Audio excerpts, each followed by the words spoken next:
अस्सलाम वालेकुम। Welcome to कामयाबी का सफ़र। मार्क ट्वेन ने क्या खूब कहा है कि इंसान की ज़िंदगी में 2 दिन बड़े कीमती होते हैं। एक दिन वो जब दुनिया में तशरीफ़ लाता है और दूसरा दिन जब उसको अपनी मकसद का पता चलता है।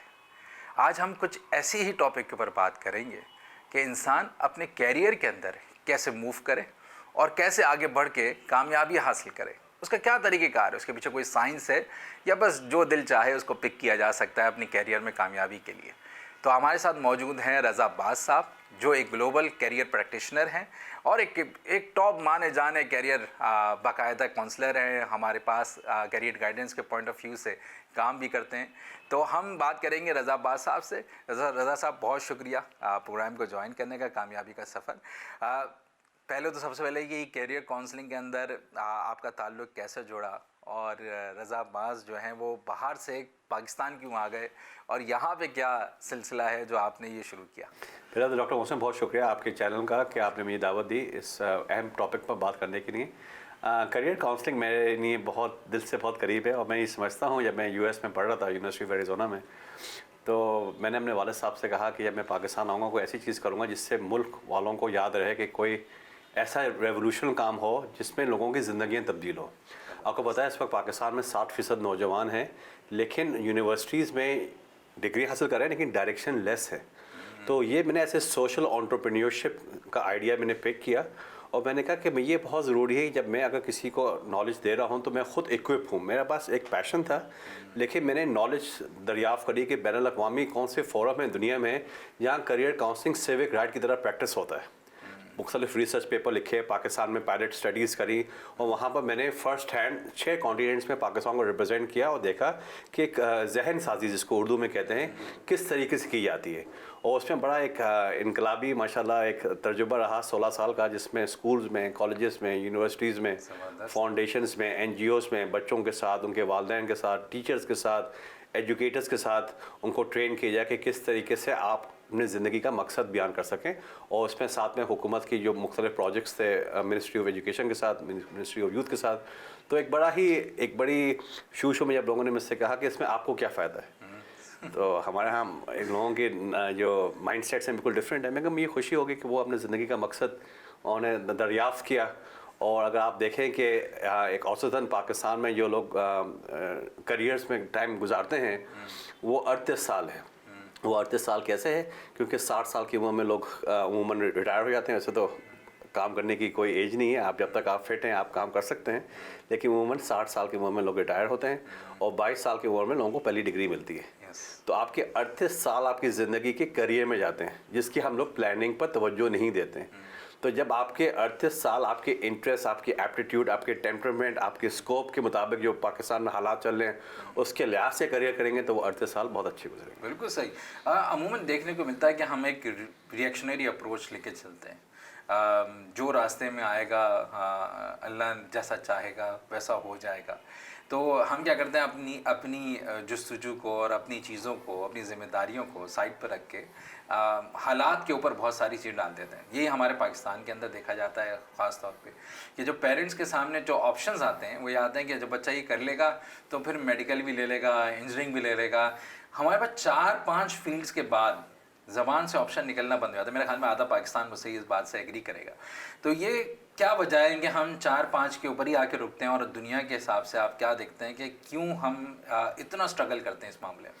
ये आपने बहुत अहम नुक्ता उठाया है। एक चीज़ होती है ट्रेडिशनल करियर, जो रवायती करियर्स को कहते हैं, जो पाकिस्तान में हर बंदे को पता है, डॉक्टर है, इंजीनियर हैं, चार्टर्ड अकाउंटेंट हैं, ये पिछले 70 साल से ये फील्ड्स लोगों के दिमाग में हैं। और जो फ्यूचर की बात करते हैं जिसको कहते हैं फ्यूचरिस्टिक करियर्स, कि यूएन सस्टेनेबल डेवलपमेंट गोल्स जो कि 2030 तक हैं, वो कौन से ऐसे करियर्स हैं जो कि आगे जाके इंपॉर्टेंट होंगे। तो बहुत ज़रूरी है कि अभी हमने एक रिसेंटली प्रोग्राम लॉन्च किया पेरेंटल करियर गाइडेंस, कि जो हम वालिदैन के साथ डायलॉग करें। वालिदैन से मुराद यानी कि जो बच्चे क्लास 8 से लेकर क्लास 12 तक, ये ऐसे टाइम होता है जब बच्चों की जहन साजी का क्ले बन रहा होता है, पूरा एक फाउंटेन बन रहा होता है। तो बहुत ज़रूरी है कि आजकल जो बच्चे हैं वो वालिदैन को ओरिएंट करें ठीक है ना, वो उमूमन वो एक रिएक्टिव अप्रोच पर जाते हैं। लेकिन ओरिएंट करने का तरीका क्या है, वो बताएं कि कौन से ऐसे फील्ड्स हैं कि मैं फर्स्ट करें मुझे जाना है एक्चुअल साइंसेस में जाना है, या स्पीच हियरिंग साइंसेस में जाना है, या मुझे ऐसे GIS में जाना है, जियोग्राफिकल इंफॉर्मेशन सिस्टम। अगर आप ये किसी आम फैम से पूछें पाकिस्तानी, उनको नहीं पता होगा। तो उसका तरीक़ेकार ये है कि मैंने खुद स्टडी करी कि ऐसे कौन से डिग्रीज़ होंगे या डिसिप्लिन होंगे जो कि नेक्स्ट 10 ईयर्स में पाकिस्तान की बहुत डिमांड होगी। फिर क्या करें कि उनके जो रोल मॉडल्स हैं जो ने उस करियर में ऑलरेडी कामयाबी हासिल करी, उससे कनेक्ट कर दें। तो फिर आपके पास जब पेरेंट देखिए, पाकिस्तान का माइंडसेट क्या है कि जो जहन साजी करते हैं वो बच्चे जो है ना वालदेन पर डिपेंडेंट है ना, क्योंकि वो फाइनेंस कर रहे हैं। तो हम एक इस्लामिक माशरे में रहते हैं, तो बहुत ज़रूरी है कि हम वालदेन को स्ट्रॉन्ग करें, उनको ओरिएंट करें, वो बताएं कि ये चीज़ें हैं, ये सक्सेस स्टोरी है, ये करियर पाथ है, ये इसके एम्प्लॉयबिलिटी प्रॉस्पेक्ट्स है। तो कोई वजह नहीं है कि वो आपको, हम लोग आधी मेहनत करते हैं और फिर कहते हैं कि जी हमारा करियर सही नहीं है। सही बात है, बिल्कुल। और वो वहीं पर स्टक हो जाते हैं कि यार अब क्या करें, हमने तो बहुत कोशिश की थी, अपॉर्चुनिटी हमारे पास आई नहीं चल के। वो जो फील्ड है ना वो बहुत अच्छी है। अमूमन लोग ना ट्रस्ट खोते हैं, जैसे बिल्कुल एक लाइन के अंदर कोई शख्स लगा हो और कहे कि नहीं यार दूसरी वाली लाइन चल रही है तो हमें मूव कर जाना चाहिए। यही प्रॉब्लम हमें पेरेंट्स के डिसीजन मेकिंग के साथ साथ हमें जब स्कूल्स के अंदर देखा जाता है तो हमारे करिकुलम का कोई पार्ट नहीं है, हमारे प्रैक्टिस का कोई पार्ट नहीं है। क्या आपने दुनिया में कहीं पे ऐसा देखा है कि जो स्कूल के अंदर कैरियर काउंसलिंग पे काम होता हो और हम उसकी मिसाल को लेकर यहाँ पे कोई चीज़ से फ़ायदा उठा सकते हैं? ये आपने बहुत अहम बात शेयर करी। अभी रिसेंटली ग्लोबल करियर्स मंथ बन रहा था, जो कि पहली मर्तबा इंटरनेशनल एजेंसी ग्रुप, जिसमें world bank, ILO, European union, उसमें अल्हम्दुलिल्लाह मैंने पाकिस्तान को रिप्रेजेंट किया। उसमें ये बात नुक्ता उठाया गया कि हमारे यहाँ पाकिस्तान में जो कॉन्सेप्ट है उन्हें लाइटर नोट कि किसी भी सीनियर शख्स को बुला लिया, करियर सेमिनार कर लिया और ये करियर काउंसलिंग हो गई। सही बात है। तो ये एक फील गुड थेरेपी है, लेकिन एक रियल गुड थेरेपी नहीं है। हमें एक रियल गुड थेरेपी चाहिए। तो रियल गुड की नहीं क्या ज़रूरी है, मैं आपको 2 मिसालें दूंगा। मैंने पाकिस्तान की नुमाइंदगी करी साउथ कोरिया में, जहाँ पर करियर एजुकेशन एक्ट है कि वहाँ पर कानून साजी हुई है, उनके करिकुलम का हिस्सा है करियर काउंसलिंग। अब आप देखें कि कोरियंस कितने आगे हैं, वो इसलिए है क्योंकि उन्होंने लेजिस्लेटिव मेजर्स लिए हुए हैं। दूसरी मैं मिसाल दूंगा स्कैंडिनेवियन कंट्रीज़ की, जहाँ पर बाकायदा सिविक राइट की बातें हो रही हैं कि करियर काउंसलिंग हर नौजवान का एक सिविक राइट है। तो किस लेवल पर इंटरनेशनली काम हो रहा है। लेकिन अच्छी बात यह है पाकिस्तान में मुस्बत बात हमें सोचनी चाहिए कि यहाँ पर अवेयरनेस बढ़ रही है, शऊर बढ़ रहा है। तो ये this is the right time कि हम इंटरवेंशन करें। और जो 7% हम इतना शेयर करते हैं मुख्तलिफ टॉक्स में, कॉन्फ्रेंसेस में, समिट्स में, इन 60% को सिर्फ हमें बयान नहीं करना है, इनको डायरेक्शन देना हमारे पर जिम्मेदारी है, सिविक रिस्पॉन्सिबिलिटी कि इन 60% को कैसे डायरेक्शन देंगे एट द राइट एज। बिल्कुल सही बात है। फील गुड की जब बात आती है और बात आती है रियल गुड की, तो ये दोनों में फ़र्क क्या है और इंसान कैसे आइडेंटिफाई करे कि कौन सी चीज़ फील गुड है, कौन सी रियल गुड है अपने कैरियर के अंदर? ये पूरी एक साइंस है, इसका समझने का तरीक़ेकार बहुत ज़रूरी है कि हमारे पास होना चाहिए।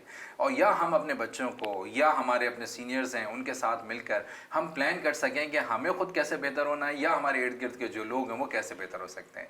तो हम एक छोटी सी ब्रेक पे जा रहे हैं और इस ब्रेक के बाद हम वापस आएंगे और जानेंगे ये फील गुड और रियल गुड में हम अपनी लाइफ के अंदर कैसे इम्प्लीमेंट कर सकते हैं। जाइएगा नहीं, कामयाबी के सफ़र में दोबारा मुलाकात हो रही है।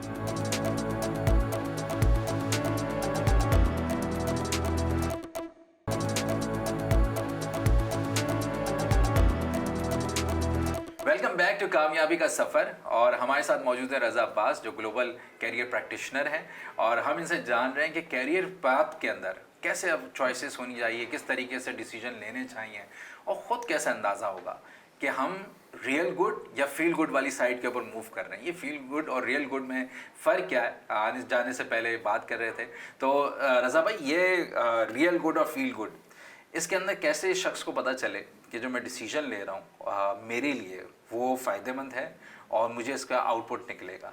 लेकिन बहुत ज़रूरी है कि हमें, जो मैंने 38 साल की बात करी, कि बहुत ज़रूरी है कि आप 38 साल की बात कर रहे हैं, तो आजकल जो हालात चल रहे हैं, इंडस्ट्रीज़ जो है ना, मेजर इंडस्ट्रीज़ गायब हो रही हैं, तो बहुत ज़रूरी है कि आपके पास टाइमली इंटरवेंशन हो।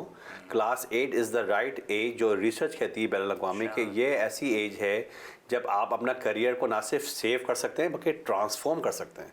अक्सर पाकिस्तान में मैंने देखा है, जो मेरी प्रैक्टिस है 16 साल की, कि लोग जो है ना मल्टीपल डिग्रीज ले रहे हैं, मास्टर्स पे, एक और मास्टर्स पे, PhD पे, MPhil, यानी कि इतना कन्फ्यूजन है वो इसलिए है क्योंकि प्रॉपर डायरेक्शन नहीं है। तो बहुत ज़रूरी है कि क्लास 8 से क्लास 12 पर हम लोगों की सही मानों में जहन साजी करें through teachers and through counsellors, ठीक है। और दूसरी बात यह है कि वो अपने बारे में जाने, सेल्फ अवेयरनेस, उनके स्ट्रेंथ्स क्या हैं, उनके वीकनेसेस क्या हैं, उनका टेम्परामेंट कैसा है। मैंने अपनी ज़िंदगी में बहुत से लोगों को देखा, काबिल लोगों को देखा, और जो कि बहुत एकेडमिकली बहुत गिफ्टेड है, देखिए उनकी अडेप्टेबिलिटी नहीं है, उनका ग्रोथ माइंडसेट नहीं है। और ये बहुत ज़रूरी है, आप कोई भी जॉब करें, कोई भी करियर करें, उसके लिए बहुत ज़रूरी है कि आप में तहम्मुल कितना है, आप में जहनी लचक कितनी है, आपका माइंड जो है ना एक रबर बैंड है कि नहीं है। और शुरू के 10 साल आपके जो करियर होते हैं, जब आप पढ़ के निकलते हैं, वो आपके करियर के बारे में डेस्टिनी डिटरमिन करता है। तो बहुत ज़रूरी है कि आप अपना temperament, self awareness at the right time classes 8 में आप वो करें, और पेरेंट्स को इन्वॉल्व करें, और वो करियर्स आप सेलेक्ट करें जिसमें एम्प्लॉयबिलिटी और जॉब क्रिएशन है। सिर्फ आप एक वो रन ऑफ द मिल पर मत जाएं कि भाई ये चीज़ें जो है ना, अभी कंप्यूटर साइंस है तो सब कंप्यूटर साइंस करें। तो आप देखें कि जो करियर आप सेलेक्ट कर रहे हैं उसके रोल मॉडल से आप मिले हैं, यस या नो, वो इस वक्त जॉब कर रहे हैं कि नहीं कर रहे हैं, उनकी सस्टेनेबल जॉब है या जॉब है। सस्टेनेबल जॉब बहुत ज़रूरी है कि आपके पास जो है ना एम्प्लॉयमेंट का मसला तो नहीं है। और एक बहुत अहम चीज़ है आजकल जो कि प्रोफेशनल्स भी कर रहे हैं, जिसको कहते हैं गिग इकोनॉमी, कि आपका गिग क्या है माशाल्लाह, कि यानी कि apart from your full time employment आप एक्स्ट्रा एम्प्लॉयमेंट अपनी नहीं कैसे जनरेट कर सकते हैं। किसी को एंकर बनना है, किसी को वी ब्लॉगर बनना है, किसी को यूट्यूबर बनना है, तो ये एक्स्ट्रा इनकम होगी ना। तो आपने अपने आप को एक करियर पर महदूद नहीं किया, बल्कि मल्टीपल करियर्स की तरफ आप जा रहे हैं, ताकि किसी भी क्राइसिस के अंदर हो आप उसमें फाइट कर सकें। अच्छा, स्कूल्स बहुत बड़ा रोल प्ले करते हैं, आपने कहा 8th ग्रेड के बाद से, तो यहाँ पे स्कूल के लिए क्या लेसन हो सकता है? क्योंकि हमारे यहाँ अनफॉर्चुनेटली यहाँ पे नीट को पहली बात है समझा ही नहीं आता क्या हमारे यहाँ कैरियर काउंसलर की नीड भी है 8th ग्रेड पे या नहीं है, और या बताना भी चाहिए किसी को, या इंटरमीडिएट के बाद चूज़ करना चाहिए, या ए लेवल्स के बाद चूज़ करना चाहिए किसी को अपना कैरियर। तो स्कूल के अंदर क्या हम यहाँ पे इनिशिएटिव्स, स्कूल प्रिंसिपल्स हैं, बहुत सारे एजुकेटर्स होंगे, वो क्या इनिशिएटिव अपने स्कूल के अंदर ले सकते हैं ताकि जो उनकी एलुमनाई बनती है वो एलुमनाई अपने सही बात पे वो सक्सेस भी हासिल करे, इससे स्कूल का नाम भी रोशन होता है इवेंचुअली। तो किस तरीके से स्कूल को काम करना चाहिए ताकि वो 9-10 के बाद जो ऑनवर्ड्स है वो उसका पाथ सही कर सकें बच्चे का? बहुत सही बात है कि स्कूल एक गेम चेंजर है, स्कूल एजुकेटर्स, स्कूल मैनेजमेंट जो है गेम चेंजर है। जितने ज़्यादा लोग करियर ओरिएंटेड होंगे, जैसे आपने राइटली कहा, उतना ज़्यादा सक्सेस स्टोरीज़ बढ़ेंगी, उतने ज़्यादा एडमिशन्स बढ़ेंगे, उतने ज़्यादा उनकी मशहूरी होगी। तो बहुत ज़रूरी है कि वो अपने जो करंट टीचर्स हैं और जो काउंसलर्स मौजूद हैं उनको ट्रेन करें, कैपेसिटेट करें कि करियर काउंसलिंग साइंटिफिकली कैसे होती है। सिर्फ करियर सेमिनार्स करवाने से वो एक इब्तदा है, अच्छी बात है, वो करवाएं, लेकिन इसका बाकायदा एक करिकुलम है, इसका कंटेंट आपने सिलेबस में इंटीग्रेट करें। अगर सिलेबस इंटीग्रेट करने में ज़्यादा चैलेंज है तो कम से कम एक इलेक्टिव कोर्स स्टार्ट कर दें कि ये आपका एक करियर कोर्स है। हमारे यहाँ यूनिवर्सिटीज़ में क्या वजह है, मैं HEC वालों से रिक्वेस्ट करूँगा, हायर एजुकेशन कमीशन से, कि हमारे पास जो मास्टर्स कर रहे हैं, बैचलर्स कर रहे हैं, PhD है, करियर मैनेजमेंट कोर्स होने चाहिए, जैसे कि बाहर की यूनिवर्सिटीज़ में होता है। आप बेशुमार कोर्सेज पढ़ रहे हैं, आपका मेन मकसद किसी भी डिग्री हासिल करने का मकसद है कि आपका करियर अच्छा हो, उसके बारे में कोई अवेयरनेस नहीं है। तो फिर लोग टोटली, यानी कि डिग्री के बाद भी लोग क्लूलेस होते हैं। तो बहुत ज़रूरी है कि हम अर्ली एजेस पर इंटरवेंशंस करें, और यूनिवर्सिटी में भी उसमें फिर एम्प्लॉयबिलिटी की बात करें, जॉब क्रिएशन की बात करें, पर्सनल ब्रांडिंग की बातें करें। तो again to summarise your question, जो टीचर्स हैं और काउंसलर्स हैं उनको कैपेसिटेट करें, और उसमें आप मुख्तलिफ इंटरवेंशंस करें ताकि उनको ऑन गोइंग करियर एडवाइस मिलती रहे। ज़बरदस्त। जब कोई बंदा ग्रेजुएशन मुकम्मल करता है और पास आउट होता है, और पास आउट होने के बाद वो अपनी जॉब्स के अंदर जॉब्स को ढूंढता है कि किसी तरीके से मुझे कोई अच्छी जॉब मिल जाए, तो बाद में उसका एहसास होता है कि ना ओहो मैंने तो यहाँ पे तो जॉब ही नहीं है, मैंने तो गलत फील्ड पिक कर ली है, मुझे तो शौक ही नहीं था एक्चुअली, मैं तो बस ये हुआ था कि वहाँ पे मेरिट ख़त्म हो गया था यूनिवर्सिटी के अंदर, मैंने ये चीज़ पिक कर ली है।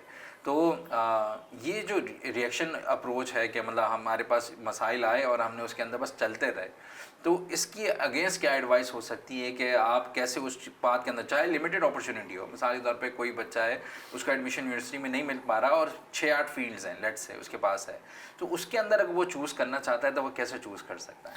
पहली बात तो ये बहुत ज़रूरी है कि कंसल्टेटिव अप्रोच अपनाएं।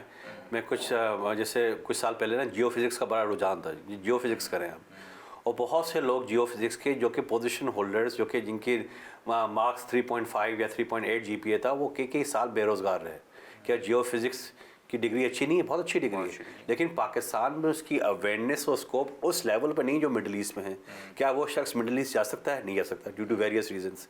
ठीक है, तो बहुत ज़रूरी है कि जो आप भी करियर कर रहे हैं उसकी करेंट एम्प्लॉयमेंट अपॉर्चुनिटीज़ कैसी। मैं आपको एक बहुत ही लिटमस टेस्ट, बहुत ही आसान, जो कोई भी कर सकता है, rosie.pk जो कि पाकिस्तान का बहुत लीडिंग जॉब पोर्टल है, जो भी आप करियर में जाना चाहते हैं ना, उसमें देखें कितनी जॉब्स हैं, तो पता चल जाएगा कि कितनी। आप किसी के पास मत जाएं, आप किसी मार्केटर के पास नहीं जाएं, उसका तो काम है ना कि वो सेल करना।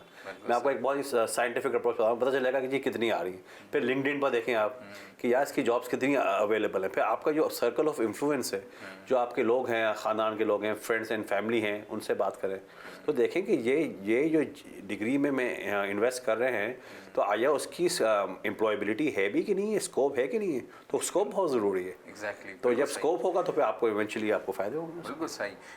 कैरियर में इंसान अपनी फील्ड के अंदर मूव करता है। आपने कहा कि उसके साथ सेकंड आपके पास ऑप्शन होना चाहिए। तो स्किल्स कितने इम्पोर्टेंट हैं किसी भी स्टूडेंट के लिए। साथ साथ वो डिफरेंट स्किल्स को सीखता चले और वो नए एरा के हिसाब से, आपने बात की कि विजन होना चाहिए और देखना चाहिए गोल्स अगले नेक्स्ट 10 ईयर में क्या होने वाला है, उसको कैसे आइडेंटिफिकेशन करेगा। अभी आप देखें कोविड का जो वो था, पेंडेमिक था, उसमें बहुत से लोग उभरते हुए करियर्स होने अपनाए। वी ब्लॉगर्स बने, यूट्यूबर्स बने, ठीक है ना, पॉडकास्ट वो बने, और लोगों ने अपना करियर लॉन्च किया, बेटे हमने आपको रीब्रांड किया। तो बहुत ज़रूरी है कि आप देखें कि इस वक्त करंट वर्ल्ड इकोनॉमिक फोरम एक बहुत बड़ा इदारा है दुनिया का, जो कि उनके बाकायदा वीकली अपडेट्स आते हैं, वो आप सब्सक्राइब कर लें, फ्री ऑफ कॉस्ट है। वो बताते हैं ट्रेंड सेटर्स क्या है, इस वक्त क्या चीज़ें चल रही हैं। तो आपको करियर काउंसलिंग की फील्ड में, मेरी खुद अपने घर में एक लाइब्रेरी है, तो आपको कॉन्स्टेंटली पढ़ने चाहिए कि इस वक्त ट्रेंड्स क्या चल रहे हैं, और आपका अपार्ट फ्रॉम द डिग्री आपका गिग क्या है जिससे आप सप्लीमेंट इनकम कर सकते हैं। जैसे मैं स्टार्टअप एडवाइजिंग करता हूँ लोगों की, ठीक है ना, जो एंटरप्रेन्योर्स नए होते हैं ना, कि आप किस तरीके से अपनी पिच बनाएं जो कि एक वेंचर कैपिटलिस्ट सुने, जिससे आपको फंडिंग मिले। ठीक है ना, अब ये मेरा एक और करियर का वो हो गया, डायमेंशन हो गया।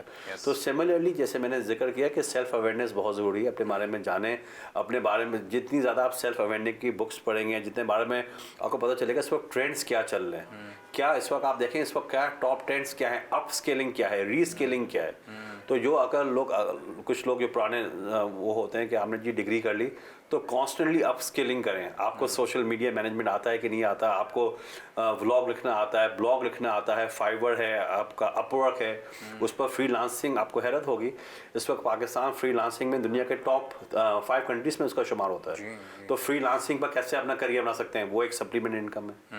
और ताकि उससे कम से कम ये कि नए स्किल्स मिल सकेंगे, मोहताजी नहीं होगी। एक साइड पे कोई क्राइसिस आया तो वो हिट करता है, तो फिर उसमें बंदा समझ में नहीं आ रहा था कि हम क्या करें, और एक अप्रोच के साथ चलता रहता है कि बस यार अब क्या करें, मजबूरी, जॉब नहीं मिल रही। जॉब के अंदर जॉब किसी को शख्स को मिल जाती है और वो 30+ हो गया, मिसाल के तौर पर 30-40 की उसमें, तो वो अब अमूमन कहते हैं लोग, अब हमारा कैरियर क्या, अब हम कैरियर को ग्रो कैसे करें। तो एक फटीग आने लगती है और वो आता है कि बस माइंडसेट के अंदर कि बस अब जो हो गया है बस वो वही है और फिर मुझे उसी तरीके से चलना चाहिए। तो क्या इंसान को अपना एनालिसिस करने का भी कोई तरीक़ेकार है, कहीं से वो शुरू कर सकता हो, चाहे वो 20 साल का हो, चाहे वो 35 साल का हो, चाहे वो 45 साल का हो, कि अगर वो उस हालत को बदलना चाहें जिस हालत में वो है, चाहे किस कैरियर के अंदर भी है, उस फर्दर उस कैरियर में मूव करना चाहता है या कैरियर को स्विच करने का कोई ऑप्शन है, तो कहीं से अपने आप को एनालिसिस करने का कोई ऑप्शन है? ज़रूर ऑप्शन है। ये आपने जो बात कही, ये करियर मैनेजमेंट का सवाल है। बेसिकली सेल्फ अकाउंटेबिलिटी कितनी है आप में, ठीक है। तो अक्सर लोग बोर हो जाते हैं जी, 2 महीने, 3 महीने, 6 महीने, 8 महीने, 1 साल काम कर, जी मज़ा नहीं आ रहा। तो उसका बेस्ट तरीका ये बनस्बत आप जॉब छोड़ने के, आप उसमें क्या, I am willing to take extra responsibilities in a different department. उससे क्या होगा ना, आपका जहन वसी होगा, आपको नई अपॉर्चुनिटीज़ मिलेंगी, आपको मज़ा आएगा। और किसी भी मैनेजर को, मैंने माशाल्लाह बहुत मैनेजर्स रहे हैं अल्हम्दुलिल्लाह, तो किसी मैनेजर ने एक्स्ट्रा रिस्पॉन्सिबिलिटी को उन्होंने ये नहीं कहा, बड़ी अच्छी बात है, आप एक्स्ट्रा रिस्पॉन्सिबिलिटी ज़रूर लें। तो उससे आपका जो फंक्शनल स्किल्स होते हैं ना, हर जॉब में फंक्शनल स्किल्स होते हैं, तो वो एक्सपैंड होंगे। जब एक्सपैंड होंगे तो आपकी एम्प्लॉयबिलिटी बढ़ेगी। ये तो आपने एट द गिवन जॉब कर लिया, जो लोग स्टैगनेंट पर जा रहे हैं। और दूसरी चीज़ ये कर सकते हैं कि जिनको जॉब के अलावा और करना है, मैंने आपको बताया अपवर्क का बारे में बताया, अपना क्या कहता है उसमें बेशुमार वीडियोस हैं यूट्यूब पर, जिसको भी आपको फॉलो करना है उसमें free of cost information available है। देखें कि how to create your own Upwork account, और देखें कोई ना कोई स्किल वो करें। आजकल डिजिटल जो वो बनाते हैं बेशुमार इमेजेस बनाते हैं, या फेसबुक मार्केटिंग जो करते हैं, लिंक्डइन पर जो करते हैं पोस्ट डिजिटल इमेजेस बनाते हैं, वो खुद लोग people are making good money माशाल्लाह। यस एग्जैक्टली, बिल्कुल इसी तरीके से जब हम डिजिटली अपने आप को वेल इक्विप्ड करते हैं तो हमारे पास और नए रास्ते खुलते हैं जो हमारे मुल्क से हटकर हमें लिंक करते हैं डिफरेंट ममालिक के साथ, और उनकी जितने कस्टमर्स हैं उनके साथ, या कोई भी कंसल्टेंसी के अंदर हम मूव करते हैं। तो ये तरीक़ेकार कैसे होना चाहिए हमारे पाकिस्तान के अंदर, क्या होता है तरीक़ेकार, और हम अपने आप को बिल्ड करने का और अपने कैरियर को ज़्यादा स्ट्रॉन्ग करने का तरीका क्या हो सकता है हमारे लिए, इसके पीछे क्या साइंस है। तो हम एक ब्रेक पे जा रहे हैं और इसके बाद जानेंगे कि इसका एक फॉर्मल और प्रैक्टिकल अंदाज कैसे हो सकता है। जाइएगा नहीं।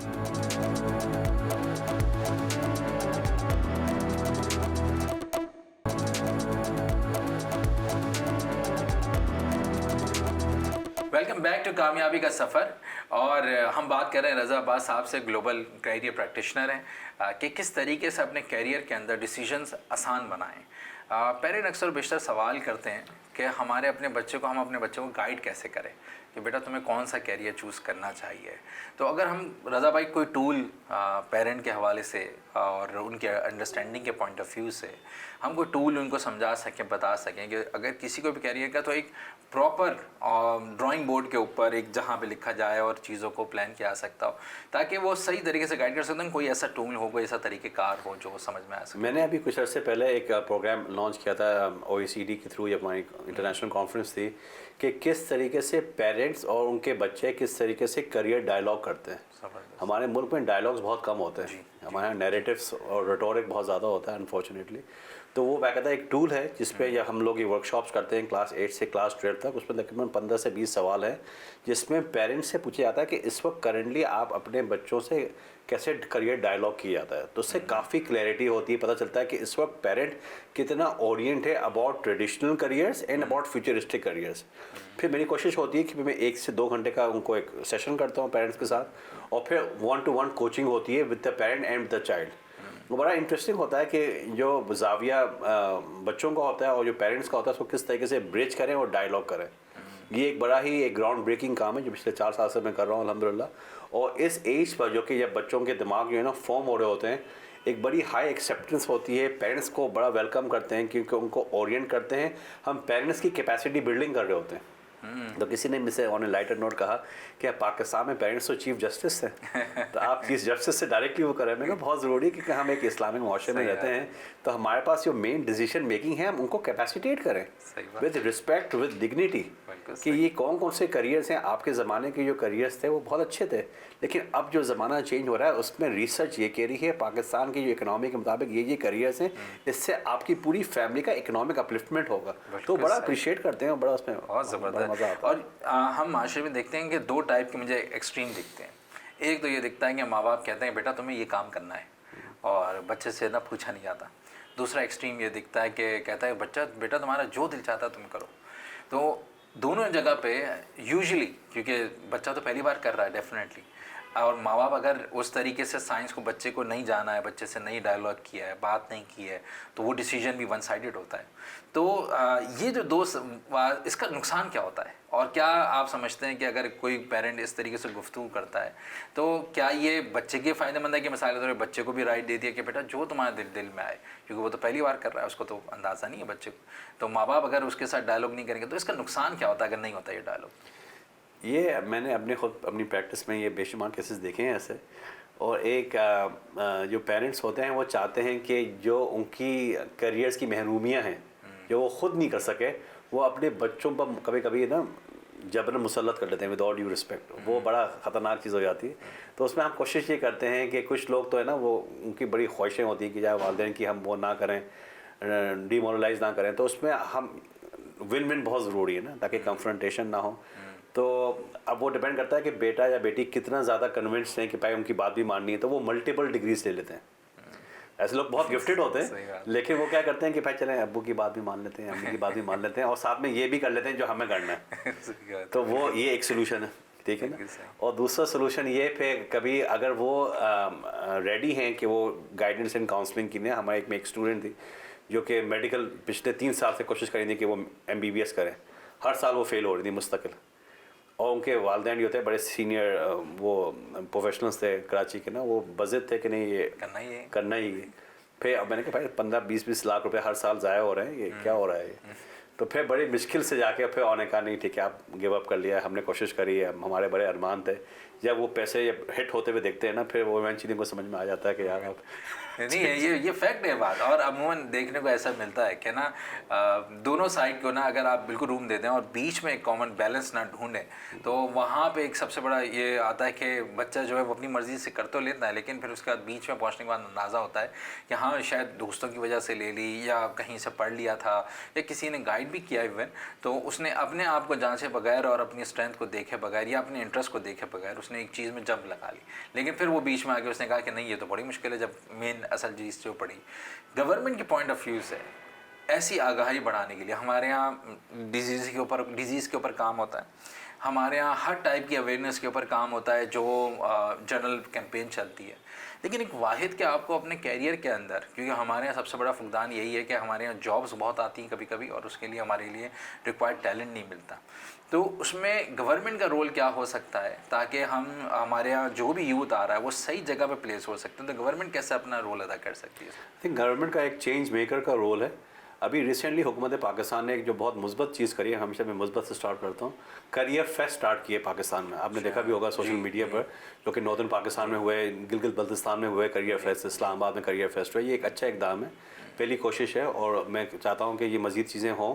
लेकिन बहुत ज़रूरी है कि हम कानून साजी करें, लेजिस्लेटिव रिफॉर्म्स लेके आएँ पाकिस्तान में, जिसमें बच्चों को ये बाकायदा career counselling as a civic right मिले इन क्लासेस 8 to 12।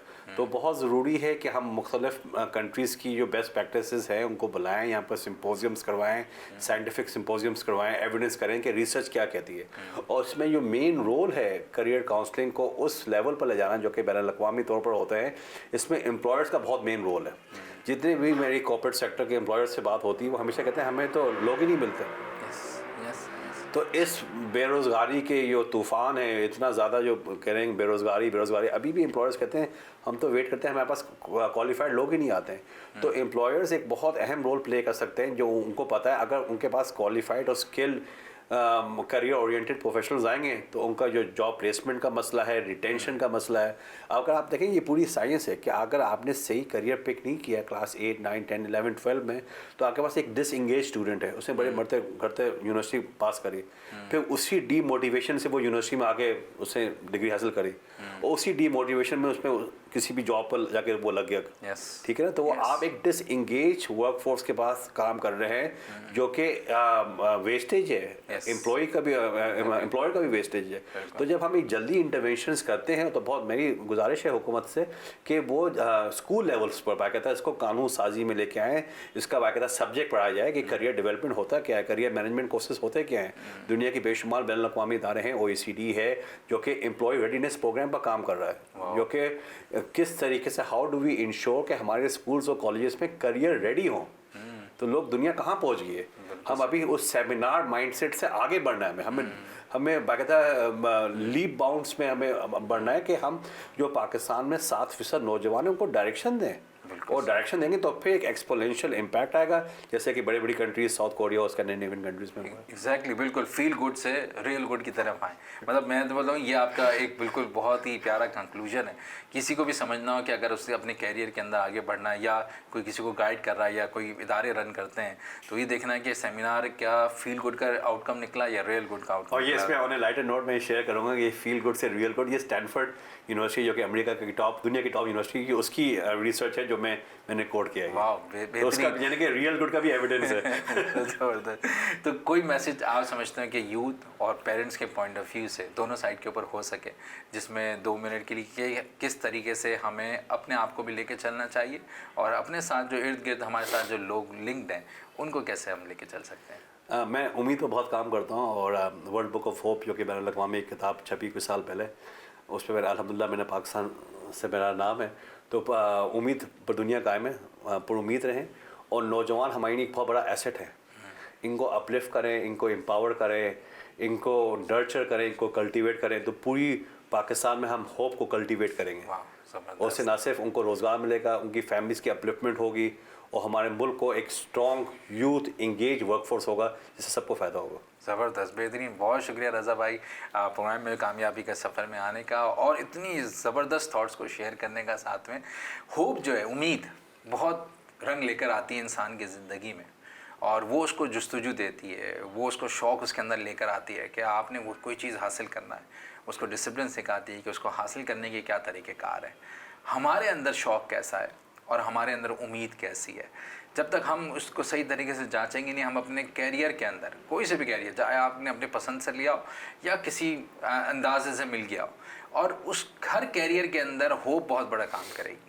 और जब तक आपकी होप बरकरार है और आपको अपने ऊपर यकीन है, तो आप अपने कैरियर के अंदर पॉजिटिव अंदाज के अंदर बढ़ सकते हैं, लेकिन सिर्फ जज्बाती अंदाज में नहीं, एक साइंस के साथ, एक सोच के साथ प्रॉपरली एवेल्युएट करें कि हमें किस तरीके से अपने पाथ को चूज़ करना चाहिए, और जो पाथ चूज़ कर लिया उसमें तरीक़ेकार स्टेप्स क्या हैं जिससे हमारे पास डिसिप्लिन आ सके और हम उसमें कामयाबी हासिल करें।